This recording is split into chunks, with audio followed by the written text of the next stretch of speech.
नहीं आता ये, और ये ये नित्य रहता है, ये नित्य रहता है। जबकि ये सारा जितना अनात्म प्रपंच है, इसका लय हो जाता है, चला जाता है, ये सब आने जाने वाला है। और ये जो शुद्ध आनंद जो मेरा स्वरूप है, जो स्वरूपता में अनंतता हूँ, मैं अनंत ही हूँ।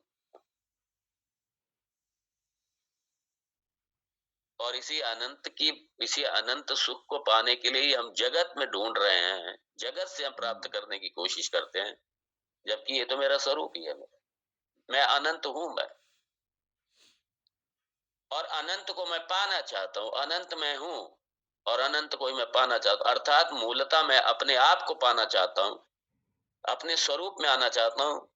ये मेरा, ये यथार्थ है, ये सत्य है। लेकिन मैं अपने मूलतः मैं चाहता हूं अपने स्वरूप में आना, अनंत को मैं चाहता हूं, और अनंत में ढूंढ रहा हूं जगत में, वस्तुओं में, संबंधों में, स्थानों में।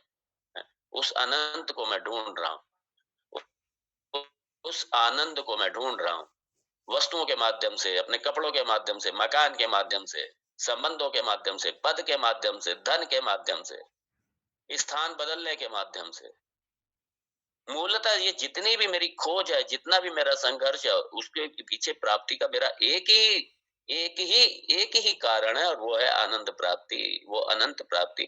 यही मेरा कारण है, मैं पूर्ण हो जाऊं बस। अब वो पाने के बाद में मेरा कुछ पाना बाकी ना रह जाए, उस स्थान पे जाने के बाद मेरे की कहीं जाना बाकी ना रह जाए, मैं पूर्ण हो जाऊं, मैं अनंत हो जाऊं, यही मेरी मौलिक प्यास है। और भगवान कहते हैं यही तो आप हो यार।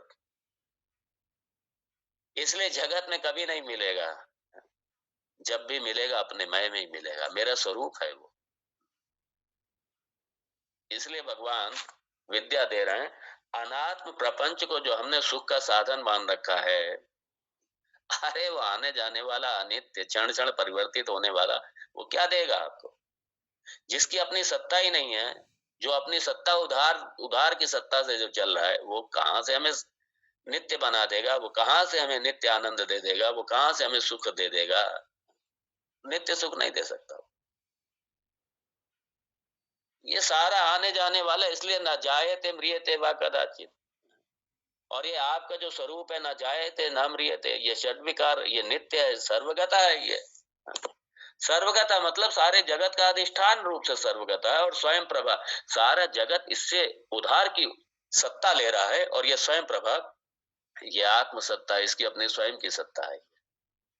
ये स्वयं की सत्ता है इसकी, ये किसी दूसरे से सत्ता नहीं ले रहा, उधार की है।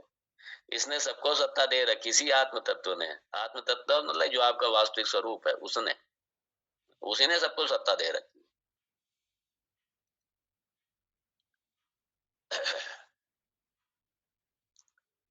तो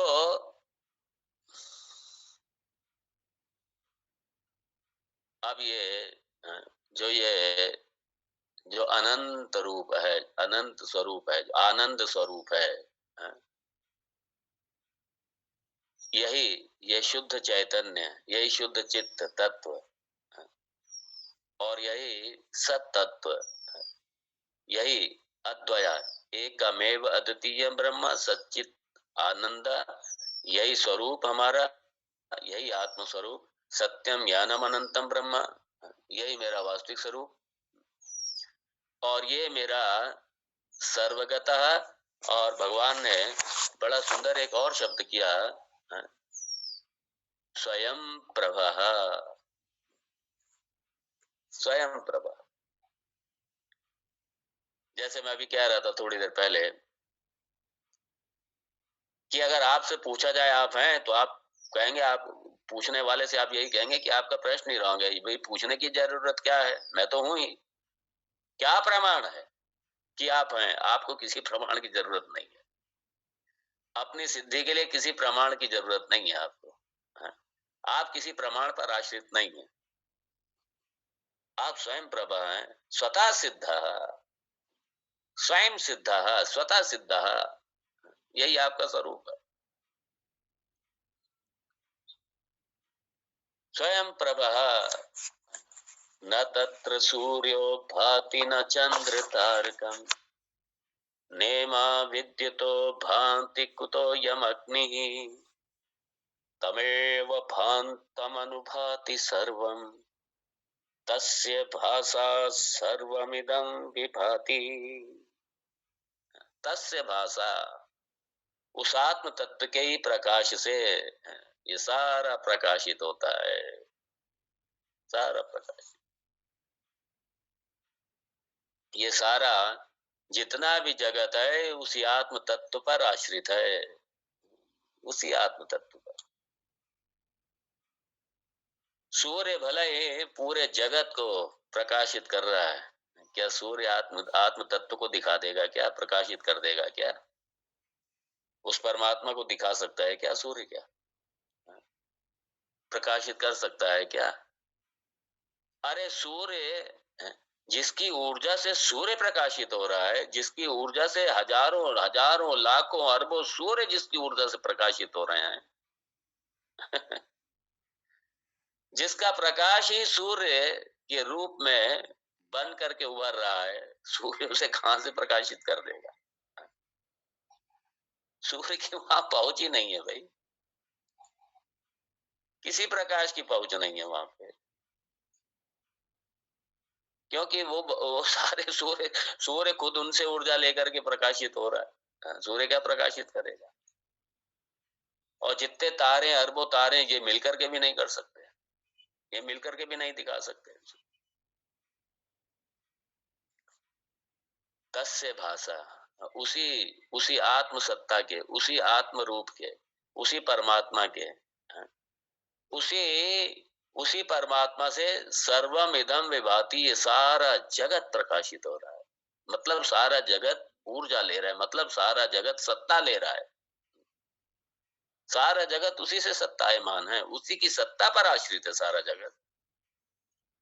और इसलिए कह दिया सर्वगत। सर्वगत मतलब सारे जगत का अधिष्ठान है। मतलब आपको अगर आत्म तत्व की दृष्टि से देखें, मतलब जो मेरा वास्तविक स्वरूप है, मैं सर्वगत हूँ, सर्वव्यापी हूँ मैं, तो मुझे क्या पाना है बताइए तो सही। आपको ऐसा कौन सी चीज है जो आपको प्राप्त नहीं है, जरा ये बताइए। आप ऐसी कौन सी जगह जहां पर आप नहीं हैं, जरा ये भी बताइए। आत्म तत्व रूप से आप कहाँ पे नहीं हैं? आप किससे परे हैं, किससे अलग हैं? आप क्या पाना चाहते हैं? जो आप पाना चाहते हैं सब प्राप्त है भाई। इसलिए ब्रह्मविदा आपनोति परम, ब्रह्मविदा सर्वम आपनोति, सब कुछ प्राप्त कर लेता है। क्या बचा है क्या उसके बाद? सर्वगता कहते ही सबका अधिष्ठान होने से सब कुछ आपको पहले से ही प्राप्त हो गई। क्या पाएंगे आप उसको? कुछ आपसे पृथक ही नहीं है, कुछ आपसे दूर नहीं है, कुछ आपसे अलग ही नहीं है। इसलिए कह दिया अद्वया एकमेव अद्वितीयम। यहाँ पे अद्वया में बस यही कह दिया सर्वगता के बाद में, इसलिए अद्वया। जब आप सब जगह पहले पहुंचे हुए हैं, सर्वव्यापी हैं, जब आत्म रूप से सर्वव्यापी हैं, अधिष्ठान रूप से सर्वव्यापी हैं, तो सर्वगता आप सब जगह पहुंचे हुए हैं भाई। कहाँ पहुंचेंगे आप? इसलिए इस ज्ञान के बाद में अपना ज्ञान ही अपना मौज में रहता है अपने। मतलब क्या पाना उसको, अब उसकी कोई कामना ही नहीं बची। प्रजहाति यदा कामान सर्वान पार्थ मनोगतान आत्मन्येवात्मना तुष्टः स्थित प्रज्ञस्तदोच्यते। अब कामना खत्म होगी, क्या कामना रहेगी बताइए हम? कौन सी कामना रहेगी? क्या पाना रह गया? क्या बचा ही क्या दुनिया में? पूरे ब्रह्मांड में बचा ही क्या?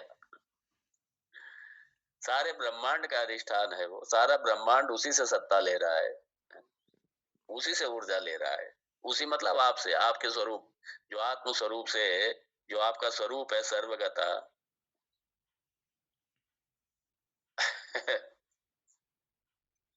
इसलिए इसको आत्मसात कीजिए इस ज्ञान को, फिर जीवन एक आनंद बन जाएगा। ये समस्या का समाधान है। इसलिए ये जो एकात्म ज्ञान है, हाँ, इसी एकत्व का ज्ञान है, ऐक्य का ज्ञान है, इसी पूर्णता का ज्ञान है। सच में अगर ये ज्ञान लेकिन वही बात है ना, ये ज्ञान चूंकि अधिकारियों का विषय है, मतलब जो जिनके पास विवेक है, जो ये समझते हैं कि जग जो पूरी तरीके विरक्त है, इसलिए विरक्ति के बाद में ये होगा। अगर विरक्ति नहीं है तो ठीक है, सुनते रहो सुनते रहो, सुनते सुनते भी विरक्ति पैदा हो जाएगी। इसलिए विरक्ति के बाद में इसका आनंद है, इस ज्ञान का। और विरक्ति के बाद वैराग्य क्या नहीं होता। और सुनते सुनते अगर वैराग्य नहीं है तो सुनो फिर भी, क्यों? सुनते सुनते वैराग्य डेवलप होगा। हाँ, सुनते सुनते हो जाएगा वैराग्य डेवलप, क्योंकि जितना ये आत्म तत्व का निरूपण होगा, जितना अपने इस जगत के सत्य का निरूपण होगा, उतना ही ये जो असत है, उतना असत हमसे छूटेगा, हमारी आसक्ति हटेगी। अद्वया, ये नहीं है जगत अलग बैठा है, जीव अलग बैठा है, ब्रह्म अलग बैठा है। अरे एक ही सत्ता है भाई, दूसरा कुछ है ही नहीं।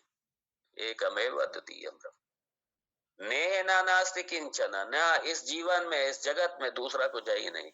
एक लेश मात्र भी कुछ नहीं अलग, एक लेश मात्र, एक कण मात्र भी अलग नहीं है कुछ। ईशावास्यम इदम सर्वम, इदम सर्वम ब्रह्ममयम, इदम सर्वम आत्ममयम। हाँ, इदम सर्वम आत्मा, इसलिए सर्वगतः। सर्वगता में भगवान ने सब कह दिया। सारा प्रपंच, सारा जगत, सारा ब्रह्मांड आ गया। सारा सर्वगता मतलब ब्रह्मांड, सारा ब्रह्मांड गता, सारा ब्रह्मांड में व्याप्त है। कोई दूसरा नहीं है, वही आप हैं, दूसरा नहीं है कोई। आप मतलब आत्म रूप से, जो आपका वास्तविक स्वरूप है। अब बताइए हमें क्या पाना बाकी रह गया? ये छोटे छोटे संसार हमें क्या दे सकता है? संसार तो खुद हम पर आश्रित है, ये हमें क्या देगा? हाँ, ये संसार हमारे शरीर को चलाने के लिए बस भिक्षा देगा, उधर पूर्ति करेगा, और इसके अलावा कुछ नहीं करेगा। संसार ये शरीर के लिए करेगा, मेरे लिए थोड़ी करेगा। मुझे क्या चाहिए संसार से?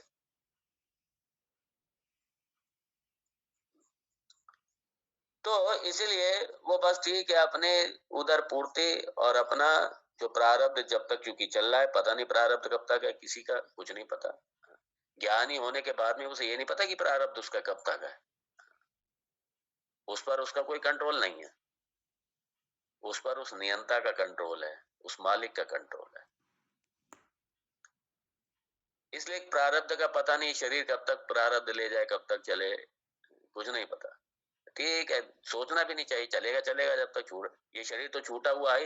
ये जब एक पृथकीकरण हो गया अपने विवेक के द्वारा कि ये हुई नहीं, मैं तो आज भी छूटा और कल भी छूटा और अभी भी छूटा, तो छूटा छुटाया इसको। हाँ, जाए तो जाए जहां जाए। अपने स्वरूप में रहने का अभ्यास कीजिए, अपने स्वरूप में रहने का अभ्यास कीजिए, और व्यवहार करते समय अपने स्वरूप ज्ञान का जरूर बोध रखिए, उसमें रहने का प्रयास कीजिए।